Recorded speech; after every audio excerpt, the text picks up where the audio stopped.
Have you ever watched two people go through the same experience, the same drinks at the same party or some other substance, the same prescription after the same surgery or a situation? One of them walks away fine, and the other one can't stop. And you wondered, why? What's the difference? What does one person have that the other doesn't? Because it's not willpower. You already know it's not willpower. You've seen people with incredible discipline, incredible drive, incredible strength in every other area of their life, completely undone by a substance. And you've seen people with none of that discipline walk away without a second thought. So what is it really? Stay with me, because today we're getting into one of the most misunderstood topics in all of psychology: why some people are significantly more vulnerable to addiction than others. Not weaker, not less moral, not lacking in character, just wired, shaped, and primed by very specific factors that most people never get to understand about themselves until it's already too late. And by the end of this, the way you see addiction, and maybe the way you see yourself or someone you love, is going to change completely. Let's start with the brain, because this is where it begins. Not everyone's brain responds to substances the same way. And this is not a theory, it is neuroscience. At the center of it is a chemical called dopamine. Dopamine is your brain's reward signal. It's what gets released when you eat something good, when you connect with someone, when you achieve something. It tells your brain, that was worth it. Remember that. Do it again. But here's what most people don't know. Some brains have naturally lower baseline dopamine activity, not because something went wrong, just because of how they're built, partly genetic, partly shaped by early experience. And when a brain is running on a lower baseline of that reward signal, ordinary life can feel flat, muted, like everyone else seems to be experiencing something you're not quite reaching. And then a substance arrives. And for some people, not all people, but some, that first experience doesn't just feel good. It feels like a correction, like a gap in their brain that has always been there suddenly gets filled. Dr. Nora Volkow, the director of the National Institute on Drug Abuse and one of the world's leading researchers on addiction neuroscience, has described this as the brain recognizing in the substance something it has been missing. Not pleasure exactly, relief. And relief, for a brain that has been quietly struggling, is one of the most powerful forces in human psychology. That is why some people's first experience with a substance feels like finally coming home, and why for others it's just a drink at a party. But the brain is only part of the story, because the other part, the part that matters just as much, is what happened to you before the substance ever arrived. Dr. Gabor Mate, a physician and addiction expert whose work has genuinely shifted how the world understands this topic, spent decades working with people in the most severe stages of addiction. And what he found, consistently, across thousands of people, was not a personality type, not a genetic destiny. What he found was pain. Unprocessed, unacknowledged, often unspoken pain, almost always rooted in early childhood experience. His conclusion, backed by decades of research, is this: the question is never why the addiction. The question is always why the pain. Because substances don't just produce pleasure. For vulnerable people, they do something far more specific. They regulate. They quiet an anxious nervous system. They soften emotional pain that has nowhere else to go. They create, temporarily, the feeling of safety and calm that some people have never been able to find any other way. And the research on adverse childhood experiences, known in psychology as ACEs, makes this undeniable. A landmark study conducted by the CDC and Kaiser Permanente, one of the largest investigations of its kind ever conducted, followed over 17,000 people and found that the more adverse childhood experiences a person had, abuse, neglect, household instability, loss, the dramatically higher their risk of developing substance addiction as an adult. Not slightly higher, dramatically.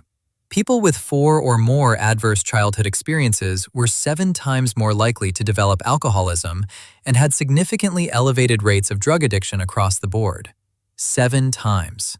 Not because their character was weaker, because their nervous system was carrying more than it was ever equipped to carry. And the substance offered relief that nothing else had. This is the part that almost never gets talked about, and it changes everything. There are also specific psychological traits that research has consistently linked to higher addiction vulnerability. And if you recognize these in yourself or someone you love, that recognition is not a condemnation. It is information. The first is emotional sensitivity. People who feel things deeply, who are more intensely affected by stress, by rejection, by pain, by beauty, by connection, experience both the highs and lows of life with greater intensity than average. That sensitivity is not a flaw. It is often the source of their greatest gifts, but it also means the lows hit harder, and substances that soften those lows are more compelling to someone who feels them more acutely. The second is what psychologists call sensation seeking, a drive toward intense experience, novelty, and stimulation that is, again, partly neurological. People high in sensation seeking are not reckless. Their brain genuinely requires more input to feel engaged, and substances that deliver that input quickly and powerfully speak directly to that drive. The third is anxiety and a nervous system that has never fully learned to regulate itself. When rest doesn't come naturally, when the mind won't quiet, when the body is in a constant low-grade state of alert, anything that offers genuine relief from that state becomes extraordinarily powerful. Not as a choice, as a need. Dr. Bruce Perry, the neuroscientist and childhood trauma expert, has shown that early and chronic stress literally reshapes the developing brain's stress response system, making it more reactive, harder to calm, and more dependent on external regulation. A nervous system shaped this way isn't looking for a high, it's looking for a baseline that feels survivable. And here's the thing that needs to be said clearly, because it almost never is. Addiction is not what happens to people who don't try hard enough. It is what happens when a human being in pain finds something that works, something that finally, temporarily, makes the unbearable bearable. The problem is not the desire for relief. The desire for relief is one of the most human things there is. The problem is that the relief comes with a cost that compounds quietly, invisibly, until the thing that was solving the problem becomes the problem itself. Understanding this doesn't excuse the destruction that addiction causes. It doesn't erase the consequences. But it does something that judgment never could. It opens a door. Because shame keeps people stuck. It tells them they are the problem, that they are broken beyond fixing, that they chose this and so they deserve it. And as long as someone believes that, getting better feels not just difficult, but pointless. Understanding, on the other hand, real understanding, rooted in science and compassion, creates the possibility of something different. It says your brain was working with what it had. Your nervous system was doing what it was trained to do. The pain was real. The need for relief was real. And none of that makes you irredeemable. It makes you human. If you are someone who has ever wondered why substances hit you differently than they hit other people, why the pull feels stronger, why stopping feels harder, why what looks like a choice to everyone else feels like anything but, this is your answer. You are not weaker. You are not less. You are someone whose brain, whose history, whose nervous system created a specific kind of vulnerability that was never your fault to carry alone. And if you love someone caught in this, if you have watched someone you care about disappear into something you don't understand, and you have swung between anger and grief and helplessness, maybe this helps explain what you could never quite find the words for. That they are not choosing the substance over you. They are choosing relief from a pain you may never have fully seen. And that distinction, as hard as it is where compassion begins. Addiction is not a moral failure. It is a human response to human pain, in a brain that was looking for a way home. If this helped you understand something you've been trying to make sense of for a long time, subscribe.